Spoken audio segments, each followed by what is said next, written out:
नमस्कार, स्वागत है आपका बीटीवी न्यूज में। आपके साथ मैं हूं सना और आइए खबरों की शुरुआत से पहले एक नजर डाल लेते हैं हेडलाइंस पर।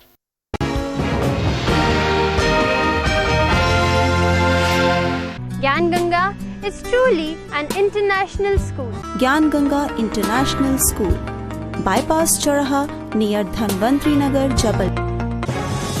आधारताल से महाराजपुर तक बन रही सड़क का कलेक्टर इलैयाराजा टी ने किया निरीक्षण। समय सीमा और गुणवत्ता बनाए रखने का दिया निर्देश। 4 महीने विलंब से बनना शुरू हुई है सड़क। नेशनल हाईवे 30 पर सिहोरा धनगवा के पास ट्राले से टकराई टाटा सफारी। भीषण सड़क हादसे में महाराज के संत त्यागी महाराज सहित 2 लोगों की हुई मौत। टाटा सफारी के परखच्चे उड़े। और पाकिस्तान से आ रही सर्द हवाओं ने फिर बढ़ाई ठंडक। घने कोहरे के साथ हुई दिन की शुरुआत। सर्द हवाओं के बीच पारे में भी दर्ज हुई गिरावट। सामान्य से 5 डिग्री सेल्सियस कम 7.9 डिग्री सेल्सियस दर्ज हुआ न्यूनतम तापमान। कलेक्टर डॉक्टर इलैयाराजा टी ने पत्रकारों से चर्चा करते हुए बताया कि भूमाफियाओं के खिलाफ कार्यवाही लगातार जारी रहेगी। शहर की यातायात व्यवस्था और पार्किंग समस्याओं को दुरुस्त करना उनकी प्राथमिकता है। कलेक्टर डॉक्टर इलैयाराजा टी ने पत्रकारों से चर्चा करते हुए बताया कि स्मार्ट सिटी के कार्यों को समय पर पूरा करने के निर्देश उन्होंने जारी किए हैं। अब लेट लतीफी नहीं चलेगी। जो प्रोजेक्ट चल रहे हैं उनकी ठेकेदार कंपनियों को सचेत कर दिया गया है। शहर है ना बढ़ रही है, लगातार है ना व्हीकल की संख्या है बढ़ते जाएगी। इवन रोड्स की डिज़ाइन भी आज भी हम लोग जैसे विजिट किए थे, हम लोग इसके ऊपर ही ना हम लोग ज़्यादा जोर दिए हैं। स्मार्ट रोड में भी हमारी कितने भी प्लानिंग हो चुके हैं उसको छोड़ कर कहाँ निर्माण शुरू नहीं हुए हैं, उसका और रोड का विदन वाइड है ना ज़्यादा से ज़्यादा है ना कैसे रखा जाए सो दैट है ना अब 30 ईयर्स के लिए कोई सीमेंट कॉन्क्रीट रोड बन रही है तो उसकी कैपेसिटी होना चाहिए कि उतने कितने व्हीकल्स है ना आगे बढ़ेगा उसका पूरा है ना बियर करने का। हम निश्चित ही कुछ एरियाज़ में हम फोकस वे में ना काम करेंगे एंड सड़क सुरक्षा समिति के समक्ष में भी है ना बड़े बड़े मुद्दे रखेंगे और छोटे मुद्दे हैं कहाँ की ना डिपार्टमेंट्स की कोऑर्डिनेशन से हो सकता है, ट्रैफिक, पुलिस, रेवेन्यू की, नगर निगम, ये चारों अमला के ना कोऑर्डिनेशन से हो सकता है। उसका हम लोग है ना जस्ट पिन पॉइंटेड है ना मुद्दा लेंगे, उसके ऊपर काम करेंगे। कलेक्टर ने कहा कि भूमाफियाओं को बख्शा नहीं जाएगा। उनके खिलाफ कार्यवाही लगातार जारी रहेगी। साथ ही शहर की ट्रैफिक व्यवस्था और पार्किंग व्यवस्था को दुरुस्त करने के लिए बड़े स्तर पर प्रोग्राम बनाया जाएगा और ये मुहिम लगातार रखेगा बिकॉज इलीगल कॉलोनीज ना डेवलप होती है बिना रोड का। आज भी एक कॉलोनी देखा है मैंने खुद देना उसके ऊपर है ना पूरा डिटेल्स कलेक्ट करने के लिए बोला है। आम का डेका आसपास है, बिना रोड का बिना इलेक्ट्रिसिटी का है ना कॉलोनीज बन जाती है। फिर बेसिक फैसिलिटीज़ के लिए वापस नगर निगम के पास ही लोग आते हैं तो उसके पहले से ही हम लोग रेगुलेट कर दें प्रॉपरली और कोई बन गया तो फिर उनके खिलाफ कार्रवाई करें, निरंतर जारी रहेगी। डॉक्टर इलैयाराजा टी ने कहा कि शहर को स्वच्छता सर्वेक्षण में प्रथम लाने के लिए उनके द्वारा कोशिश की जा रही है। जन जागरण के जरिए ये संभव हो पाएगा। जिला चिकित्सालय विक्टोरिया में 6 KL क्षमता के लिक्विड ऑक्सीजन प्लांट की स्थापना के बाद अब हॉस्पिटल ऑक्सीजन के मामले में आत्मनिर्भर बन गया है। हॉस्पिटल में 350 ऑक्सीजन बेड उपलब्ध है। इसे एक बड़ी उपलब्धता माना जा रहा है। कुल 3 ऑक्सीजन प्लांट यहां स्थापित हैं। जिला चिकित्सालय विक्टोरिया में पहले से 2 ऑक्सीजन प्लांट स्थापित थे। इन एयर सेपरेशन यूनिट के साथ अब तीसरा ऑक्सीजन प्लांट 6 KL क्षमता का लिक्विड ऑक्सीजन प्लांट भी स्थापित किया गया है। करीब 15 लाख रुपए की लागत से इस ऑक्सीजन प्लांट के बाद विक्टोरिया हॉस्पिटल ऑक्सीजन के मामले में आत्मनिर्भर बन गया है। यहाँ 350 ऑक्सीजन बेड उपलब्ध हैं। कोविड के पहले तो कोई दिक्कत नहीं जा रही थी। कोविड के बाद ही एक ऑक्सीजन का जो सेकेंड वेव में ऑक्सीजन की कमी का एहसास हुआ कि हम लोग सिलेंडर के माध्यम से अन्य संयंत्रों पर डिपेंडेंट हुआ करते थे। तो केंद्र शासन ने और मध्य प्रदेश शासन ने ये सोचा कि ऑक्सीजन पे हर अस्पताल आत्मनिर्भर रहे। तो लगभग सभी बड़े शासकीय चिकित्सालयों में, बड़े सिविल अस्पतालों में ऑक्सीजन सेपरेशन यूनिट लग गए हैं। मेडिकल कॉलेज में भी ऑक्सीजन टैंक भी लग गए हैं, सेपरेशन यूनिट भी लग गए हैं। तो बड़े अस्पतालों को ऑक्सीजन पर अन्य लोगों पर निर्भर नहीं है। बहरहाल कोरोना काल के बाद से सरकारी स्वास्थ्य सेवाओं में लगातार सुधार हो रहा है। जबलपुर के तिलहरी क्षेत्र में नकाबपोश हथियारबंद बदमाशों ने दिन दहाड़े बैंक ऑफ महाराष्ट्र के ATM के कैश जमा करने पहुंचे कैश वैन के कर्मचारियों और गार्ड को गोली मारकर लाखों रुपए कैश लूट लिया। बदमाशों ने कार्ड सहित 4 लोगों को गोली मारी और फिर रुपयों से भरा बक्सा लेकर फरार हो गए। गोली लगने से घायल हुए एक गार्ड की मौत हो गई। वहीं घायल हुए 3 लोग इलाज के लिए अस्पताल में भर्ती हैं।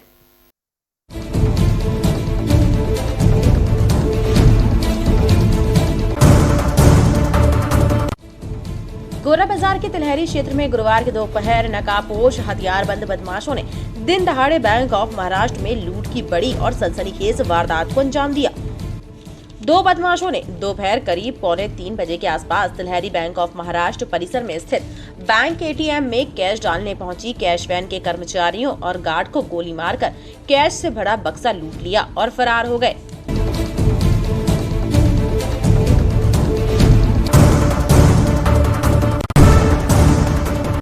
वारदात इतनी तेजी से घटित हुई कि कैश वैन का गार्ड और अन्य कर्मचारी कुछ भाप नहीं सके।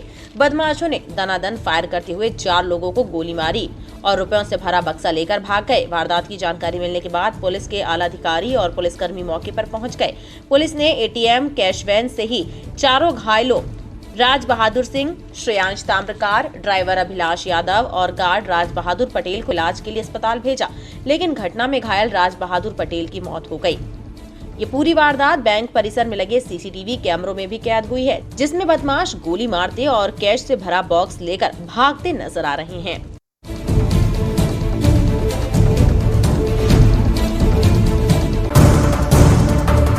पुलिस के मुताबिक प्रारंभिक जांच में ये बात सामने आई है कि 2 बदमाश बाइक से आए थे और वैन के बैंक पहुंचने के 1 मिनट पहले ही बैंक परिसर पहुंच गए थे, जिसमें से एक बदमाश पहले बैंक परिसर में घुस गया जबकि दूसरा बाहर ही खड़ा था।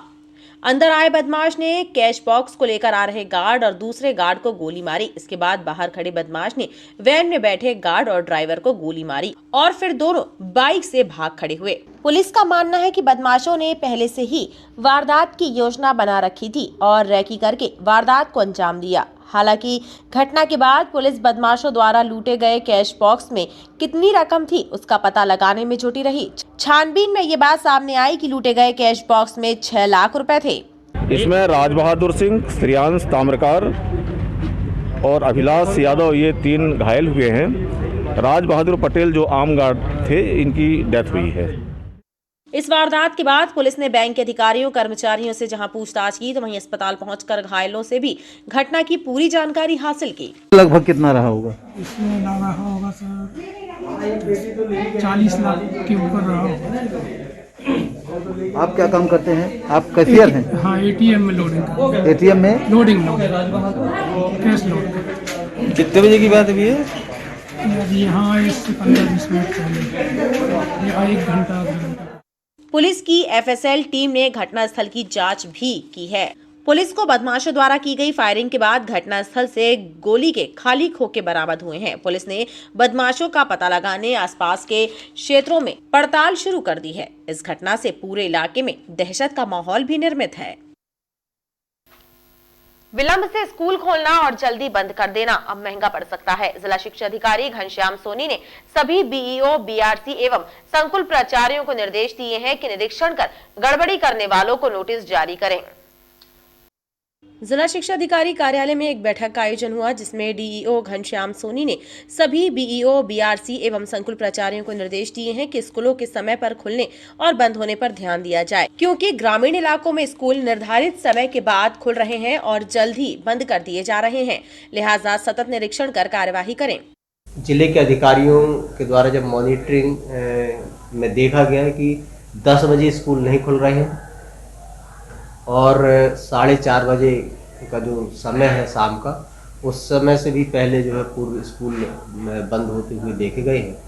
अतः सभी बीओ, बीआरसीसी और संकुल प्राचार्यों को डीओ साहब ने निर्देश दिए हैं कि सुबह 10 बजे और शाम को 4:30 बजे जो है प्रत्येक स्कूल का निरीक्षण किया जाए और एक विकास खंड से कम 50 स्कूलों का निरीक्षण करके डायरेक्ट जो है डीयू को रिपोर्ट करना है। इसके साथ ही बैठक प्रतिदिन की रिपोर्ट देने के निर्देश भी जारी किए गए हैं। राज्य के करीब 4.5 लाख पेंशनरों की लंबित मांगों को लेकर पेंशनर्स एसोसिएशन प्रदेश सरकार के खिलाफ फिर से लामबंद हो गया है। पेंशनर्स एसोसिएशन के सदस्यों और पदाधिकारियों ने मां नर्मदा का पूजन अर्चन कर उनसे पेंशनरों की लंबित मांगों के जल्द निराकरण होने की प्रार्थना की।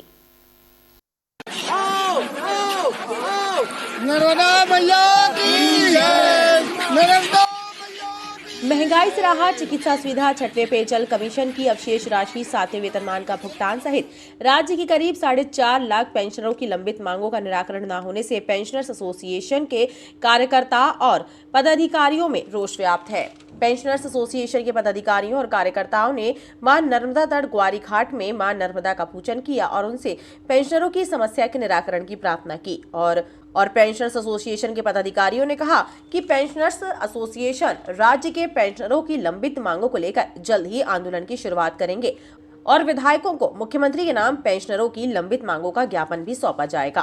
आज वो ज्ञापन हमने मां नर्मदा के चरणों में समर्पित किया है और इसी श्रद्धा और विश्वास के साथ मां का आशीर्वाद लेके आज हम यहाँ से जा रहे हैं। और हमारा आंदोलन अब प्रथम चरण का आंदोलन सभी सांसद और विधायकों को मांग पत्र प्रस्तुत करके अतिशीघ्र हम प्रारंभ करने जा रहे हैं। जबलपुर के पाटन तहसील के बेलखेड़ा कटरा गांव में जन समस्याओं से ग्रामीणों में भारी आक्रोश व्याप्त है। ग्रामीणों ने शासकीय योजनाओं के तहत होने वाले सड़क, शौचालय, तालाब और आवास योजना के कार्यों में भ्रष्टाचार किए जाने के गंभीर आरोप लगाए हैं। जबलपुर के ग्रामीण क्षेत्रों में लोगों को शासकीय योजनाओं का लाभ नहीं मिल पा रहा है। आलम यह है कि ग्रामीण जन सुविधाओं को तरस रहे हैं और शासकीय योजनाओं से होने वाले कार्यों में भ्रष्टाचार की गंभीर आरोप लगा रहे हैं। पाटन तहसील के अंतर्गत आने वाले कटरा बेलखेड़ा गांव के लोगों ने भी सड़क, तालाब निर्माण, शौचालय निर्माण और आवास योजना में जमकर भ्रष्टाचार किए जाने के आरोप लगाए हैं। ग्रामीणों की माने तो शासकीय कार्यों की स्वीकृति मिलने के बाद भी कार्य नहीं हुए, रुपए का भ्रष्टाचार कर लिया गया। ग्रामीणों ने ग्राम सरपंच और सचिव पर भ्रष्टाचार के गंभीर आरोप लगाते हुए इन मामलों की शिकायत कलेक्ट्रेट कार्यालय में किए जाने की बात बताई, लेकिन कार्यवाही नहीं होने से ग्रामीणों में रोष व्याप्त है। ये तालाब को मामलो जो है कि सर माटी डरवा दी है आदमी सचिव ने और पैसा नहीं दिए किसी के, एक भी पैसा नहीं मिला किसी को। मनरेगा के अंतर कोई पैसा नहीं मिला, कोई पैसा नहीं मिला। बिर छोरों का दे दो, क्या लगे कागज जमा करो और हो जाएगा। 87 लाख रुपए निकाल चुके हैं। मैं वो तालाब कौन सा है? तालाब वो है दिखा रहा है, वो आम के झाड़ के उले से। इनके मकान के पैसे निकले, जो कि वो यहाँ रहते नहीं, जबलपुर में रहते हैं, पर उनके मकान के पैसे निकाल के सचिव सरपंच ने और अपने स्वयं के मकान बना लाए। अब वो तो मान लो ऐसे ही हम उन लोगों ने निकलवाए वे दस्तावेज, तब उसमें मालूम चला कि ये ऐसी घटना है। आपने पूरे इसके दस्तावेज निकलवाए थे? जी, उसमें आपको पता चला जी कि उन्होंने ये घोटाला किया जी। हमारे यहाँ रोड का सेक्शन दो बार हो गया, कई रोडों का सेक्शन, मगर उसमें अभी तक गिट्टी भी नहीं डली। पैसे 2 बार निकल चुके हैं। आवास योजना का देखें तो आवास योजना में मतलब जो परिवार छोटे हैं, मतलब गरीब परिवारों को मकान उतना नहीं मिला है। अभी बहुत से लोग परेशान हैं, झोपड़ियों में रह रहे। कुछ तालाब के भी पैसे वगैरह निकले हैं। कितने पैसे निकले तालाब के? तालाब का पूर्ण रूप से पता नहीं, उसका पैसा निकले जिसमें एक दिन भी काम नहीं हुआ उसमें। 87 लाख। और हम लोग कलेक्टर जी के यहाँ कम से कम 2 बार आवेदन दे के आए, 100 लोग गए साथ में, अभी तक कोई सुनवाई नहीं हुई। स्थानीय ग्रामीणों ने जिला प्रशासन से भ्रष्टाचार की जांच कर कार्यवाही करने की मांग की है। मदन महल पुलिस ने लिंक रोड के पास 2 गांजा तस्करों को पकड़ा है। इनके कब्जे से 4 किलो गांजा बरामद किया गया है, जिसकी कीमत लगभग 60,000 रुपए बताई जा रही है। आरोपियों के विरुद्ध एनडीपीएस एक्ट के प्रावधानों के तहत प्रकरण दर्ज किया गया है। मदन महल पुलिस ने लिंक रोड से मेहता पेट्रोल पंप को जाने वाली सड़क पर मजार के पास 2 गांजा तस्करों मदन महल निवासी किशोरबेन और करबला के पास रहने वाले बबलू उर्फ विजय ठाकुर को गिरफ्तार किया। इनकी तलाशी लेने पर दोनों से 2-2 किलो कुल 4 किलोग्राम गांजा बरामद किया गया, जिसकी कीमत 60,000 रुपए बताई जा रही है। आरोपियों के विरुद्ध एनडीपीएस एक्ट के प्रावधानों के तहत प्रकरण दर्ज किया गया है। दबिश दी गई तो इधर सूचना हुई तो किशोरबेन और विजय कुमार ठाकुर, ये बबलू लंगड़ा के नाम से भी जाना जाता है, और इसके विरुद्ध पूर्व में भी मादक पदार्थ की तस्करी के इसके ऊपर मुकदमे चल रहे हैं। तो इन दोनों को पकड़ के दोनों से 2-2 किलो गांजा जब्त किया गया है।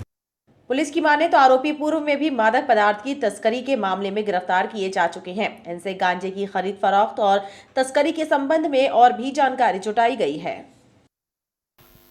और खबरों का सिलसिला लगातार जारी रहेगा, आप देखते रहिए बीटीवी न्यूज।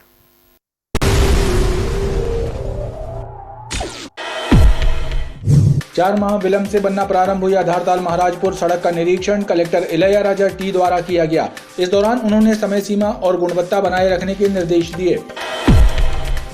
अब पालकों को मोटिवेट करने और प्रतिभावान स्कूली बच्चों को पुरस्कृत करने के लिए नई योजना लागू की गई। इसमें मेधावी छात्रवृत्ति प्रदान की जाएगी। अभिभावकों को भी स्कूल विकास समिति पुरस्कृत करेगी। नगर निगम में 18 विभागीय जांचें पिछले 7-8 वर्षों से लंबित पड़ी हैं। कर्मचारी सेवानिवृत्त हो रहे हैं और विभागीय जांचें पूरी होने का नाम नहीं ले रही। अब नए कमिश्नर ने 1 माह में जांचें पूरी करने के निर्देश दिए हैं। लीज नवीनीकरण नहीं कराने वाले 200 लीजधारियों को नगर निगम ने 3 दिन का नोटिस जारी किया है। यदि लीजधारी लीज नवीनीकरण नहीं कराते हैं तो नगर निगम द्वारा लीज निरस्तीकरण और बेदखली की कार्रवाई की जाएगी। मदन महल से दमोह नाका के बीच निर्माण किए जा रहे फ्लाईओवर के आसपास पुलिस द्वारा की जाने वाली वाहन